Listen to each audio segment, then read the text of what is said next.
Hare Krishna. Chapter 6 Putana killed. While Nand Maharaj was returning home, he considered Vasudeva's warning that there might be some disturbance in Gokul. Certainly, the advice was friendly and not false. So Nanda thought, there is some truth in it. Therefore, out of fear, he began to take shelter of the Supreme Personality of Godhead. It is quite natural for a devotee in danger to think of Krishna, because he has no other shelter. When a child is in danger, he takes shelter of his mother or father. Similarly, a devotee is always under the shelter of the Supreme Personality of Godhead. But when he specifically sees some danger, he remembers the Lord very rapidly.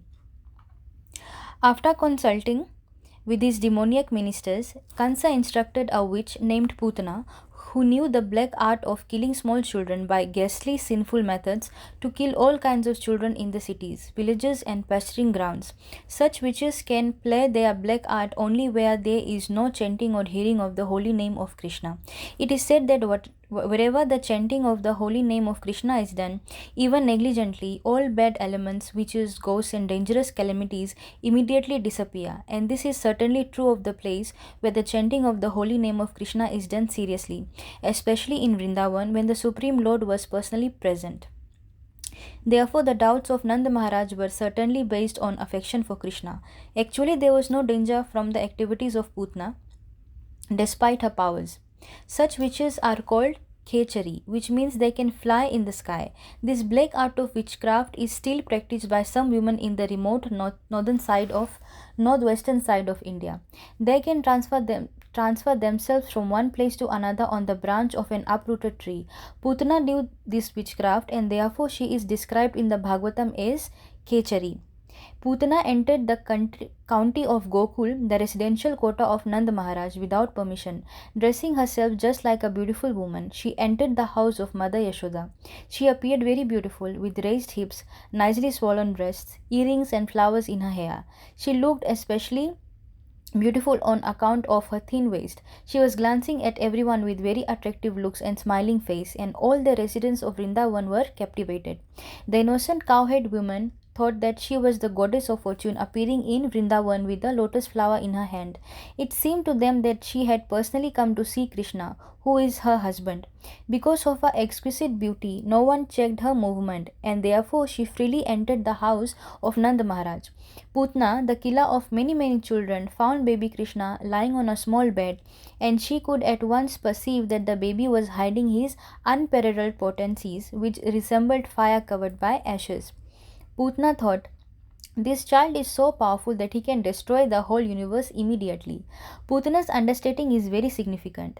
The Supreme Personality of Godhead, Krishna, is situated in everyone's heart. It is stated in the Bhagavad Gita that he gives one necessary intelligence, and he also causes one to forget. Putana was immediately aware that the child whom she was observing in the house of Nand Maharaj was the Supreme Personality of Godhead himself. He was lying there as a small baby, but that does not mean he was less powerful. The materialistic theory that God worship is anthropomorphic is not correct. No living being can become God by undergoing meditation or austerities. God is always God. Krishna as a baby is as complete as he is as a full-fledged youth. The Mayavadi theory holds that the living entity was formerly God, but now has become overwhelmed by the influence of Maya. Therefore, the Mayavadis say that presently he is not God, but when influence of Maya is taken away, he again becomes God. This theory cannot be applied to the minute living entities. The living entities are minute parts and parcels of the Supreme Personality of Godhead. They are minute particles or sparks of the original fire. So these sparks can be covered by the influence of Maya, but the original fire, Krishna, cannot. Krishna is the Supreme Personality of Godhead, even from the beginning of his appearance in the house of Vasudeva and Devaki. Krishna showed the nature of a small baby and closed his eyes, as if to avoid the face of Putana. This closing of the eyes is interpreted and studied in different ways by the devotees. Some say that Krishna closed his eyes because he did not like to see the face of Putana, who had killed so many children, and who had now come to kill him. Others said that Putana hesitated to take the baby on her lap because something extraordinary was being dictated to her from within, and in order to give her assurance, Krishna closed his eyes so that she would not be frightened. And yet others interpret in this way. Krishna appeared in order to kill the demons and give protection to the devotees. As stated in the Bhagavad Gita, Paritranaya sadhunam vinashaya cha tushkritam. The first demon to be killed was a woman. According to Vedic rules, the killing of a woman, a Brahman, cows, or a child is strictly forbidden. Krishna was obliged to kill the demon Putana, and because the killing of a woman is forbidden according to Vedic Shastra, he could not help but close his eyes. Another interpretation is that Krishna closed his eyes because he simply took Putana to be his nurse. Putana came to Krishna just to offer her breast for the Lord to suck. Krishna is so merciful that even though he knew Putana was there to kill him, he took her as his nurse or mother. There are 7 kinds of mothers according to Vedic injunction: the real mother, the wife of a teacher or spiritual master, the wife of a king, the wife of a Brahman, the cow, the nurse, and Mother Earth. Because Putana came to take Krishna on her lap and offer her breast milk to be sucked by him, she was accepted by Krishna as one of his mothers. That is considered to be another reason he closed his eyes. He had to kill a nurse or mother, but his killing of his mother or nurse was no different from his love for his real mother or his foster mother Yashoda. We further understand from Vedic information that Putana was also treated as a mother and given the same facility as Yashoda. As Yashoda was given liberation from the material world, Putana was also given liberation. When the baby Krishna closed his eyes, Putana took him on her lap. She did not know that she was holding that personified. If a person mistakes a snake for a rope, he dies. Similarly, Putana had killed so many babies before meeting Krishna, and she mistook him to be like them, but now she was accepting the snake that would kill her immediately. When Putana was taking baby Krishna on her lap, both Yashoda and Rohini were present, but because she was so beautifully dressed and showed motherly affection towards Krishna, they did not forbid her. They could not understand that she was a sword within a decorated case. Putana had smeared a very powerful poison on her breasts, and immediately after taking the baby on her lap, she pushed her breastly nipple within his mouth.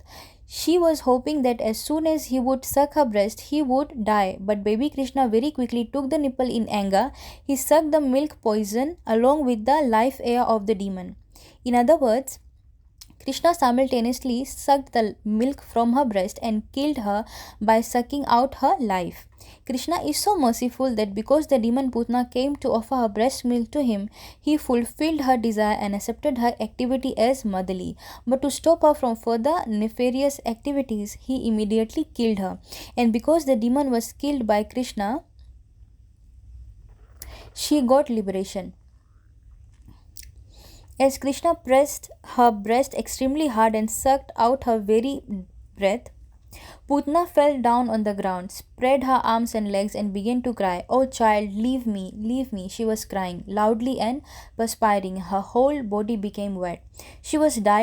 As she died screaming, there was a tremendous vibration on the earth and in the sky, on the upper and lower planets, and in all directions, and people thought that thunderbolts were falling. Thus the nightmare of Putana which was over, and she assumed her real feature as a great demon. She opened her fierce mouth and spread her arms and legs all over.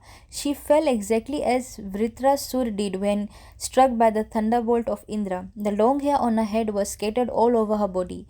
Her fallen body extended up to 12 miles and smashed all the trees to pieces, and everyone was struck with wonder upon seeing this gigantic body. Her teeth appeared just like plows, and her nostrils appeared just like mountain caves. Her breast appeared like small hills, and her hair was a vast reddish bush. Her eye sockets appeared like blind wells, and her 2 high thighs appeared like 2 banks of a river. Her 2 hands appeared like 2 strongly constructed bridges, and her abdomen seemed like a dried up lake. All the cowherd men and women became struck with awe and wonder upon seeing this, and the tumultuous sound of a falling shocked their brains and ears and made their hearts beat strongly. When the gopis saw little Krishna fearlessly playing on Putana's lap, they very quickly came and picked him up. Mother Yashoda, Rohini, and other elder gopis immediately performed the auspicious rituals by taking the tail of a cow and circumambulating his body. The child was completely washed with the urine of a cow, and the dust created by the hooves of the cows was thrown all over his body. This was all just to save little Krishna from future inauspicious accidents.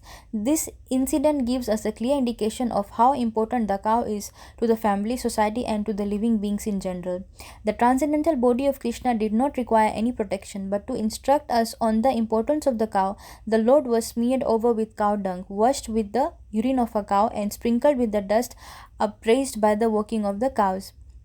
After this purificatory process, the gopis, headed by Mother Yashoda and Rohini, chanted the names of Vishnu to give Krishna's body full protection from all evil influences. They washed their hands and feet and sipped water 3 times, as is the custom before chanting the mantra.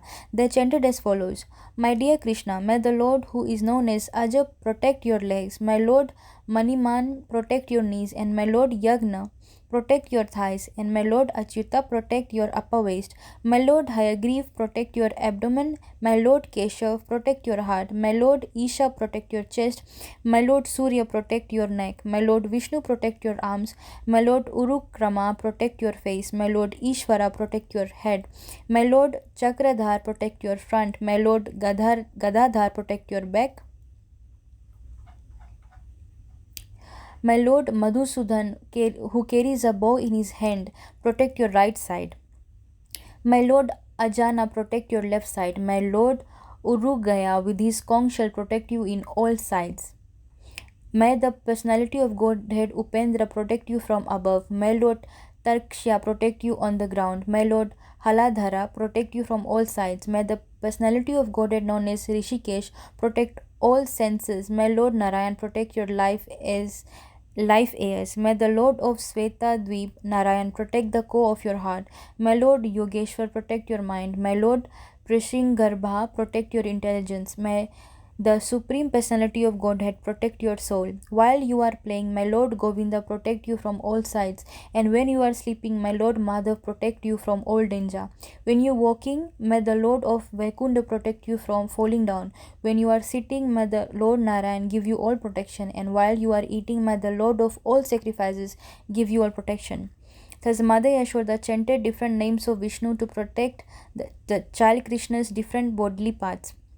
Mother Yashoda was firmly convinced that she should protect her child from different kinds of evil spirits and ghosts, namely Dakinis, Yatudhanis, Kushmandas, Yakshas, Rakshasas, Vinayakas, Kotaras, Revatis, Jethas, Putanas, Matrakas, Unmadas, and similar other evil spirits who cause persons to forget their own existence and give trouble to the life, ears, and the senses. Sometimes they appear in dreams and cause much perturbation. Sometimes they appear as old women and suck the blood of small children. But no such ghosts and evil spirits can remain where there is chanting of the holy name of God. Mother Yashoda was firmly convinced of the Vedic injunctions about the importance of cows and the holy name of Vishnu. Therefore, she took all shelter in the cows and the name of Vishnu just to protect her child Krishna, when recited all the holy names of Vishnu so that he might save the child. Vedic culture has taken advantage of keeping cows and chanting the holy name of Vishnu since the beginning of history, and the persons who are still following the Vedic ways, especially the householders, keep at least 1 dozen cows and worship the deity of Lord Vishnu who is instilled in their house. Persons who are advancing in Krishna consciousness should take instruction from this pastime and also be very interested in cows in the holy name of Vishnu. The elder gopis of Vrindavan were so absorbed in affection for Krishna that they wanted to save him, although there was no need to, for he had already protected himself. They could not understand that Krishna was the supreme personality of Godhead playing as a child. After performing the formalities to protect the child, Mother Yashoda took Krishna and let him suck her breast. When the child was protected by Vishnu mantra, Mother Yashoda felt that he was safe. In the meantime, all the cowhead men who had gone to Mathura to pay tax returned home and were struck with wonder at seeing the gigantic dead body of Putana. Nanda Maharaj recalled the prophecy of Vasudev and considered him a great sage and mystic yogi. Otherwise, how could he have foretold an incident that happened during his absence from Vrindavan? After this, all the residents of Vraj cut the gigantic body of Putna into pieces and piled it up with wood for burning. When all the limbs of Putana's body were burning, the smoke emanating from the fire created a good aroma of aguru. This aroma was due to her being killed by Krishna. This means that the demon Putana was washed of all her sinful activities and attained a celestial body. Here is an example of how the Supreme Personality of Godhead is all good. Putana came to kill Krishna, but because he sucked her milk, she was immediately purified, and a dead body attained a transcendental quality. Her only business was to kill small children. She was only fond of blood, but in spite of being envious of Krishna, she attained salvation because she gave her milk to him to drink. So, what can be said of those who are affectionate to Krishna in the relationship of mother, who with great love and affection always serve him, the Supreme Personality of Godhead and the super soul of every living entity? It is concluded, therefore, that even a little energy expended in the service of the Lord gives one immense transcendental profit. This is explained in the Bhagavad Gita. Sva alpam api asya dharmasya trayate mahato bhayat. Devotional service in Krishna consciousness is so sublime that even a little service rendered to Krishna, knowingly or unknowingly, gives one the greatest transcendental benefit. The system of worshipping Krishna by offering flowers from a tree is also beneficial for the living entity who is confined to the bodily existence of that tree. When flowers and fruits are offered to Krishna, the tree that bore them also receives much benefit. Indirectly, the acharana process or worshipping procedure is therefore beneficial for everyone. Krishna is worshipable by great demigods like Brahma and Lord Shiva, and Putana was so fortunate that the same Krishna played in her lap as a child. The lotus feet of Krishna, which are worshipped by great sages and devotees, were placed on the body of Putana. Some people worship Krishna and offer food with great reverence and devotion, but automatically he sucked the milk from the body of Putana. Devotees therefore pray that if simply by offering something as an enemy Putana got so much benefit, then who can measure the benefit of worshipping Krishna in love and affection? Therefore, only Krishna should be worshipped, for so much benefit awaits the worshipper. Although Putana was an evil spirit, she gained elevation just like the mother of the Supreme Personality of Godhead. It is clear that the cows and the elder gopis of who offered milk to Krishna were also elevated to the transcendental position. Krishna can offer anyone anything, from liberation to anything materially conceivable. Therefore, there cannot be any doubt of salvation of Putana, whose bodily milk was sucked by Krishna for such a long time. And how can there be any doubt about the salvation of the gopis who were so fond of Krishna? Undoubtedly, all the gopis, cowhead boys, cows, and everyone else who served Krishna in Vrindavan with love and affection were liberated from the miserable condition of material existence. When all the inhabitants of Vrindavan smelled the good aroma from the smoke of the burning Putana, they inquired from each other, "Where is this good fragrance coming from?" And while conversing, they came to understand that it was the fumes of the burning Putana. They were very fond of Krishna, and as soon as they heard that the demon Putana had been killed by Krishna, they offered blessings to the little child out of affection. After the burning of Putana, Nanda Maharaj came home and immediately took up the child on his lap and began to smell his head. In this way, he was quite satisfied that his little child was saved from the great calamity. Srila Sukadev Goswami has given a blessing to all persons who hear the narration of the killing of Putana by Krishna. They will surely attain the favor of Govinda. Thus ends the Bhakti Vedanta purport of the sixth chapter of Krishna, Putana killed. Hare Krishna.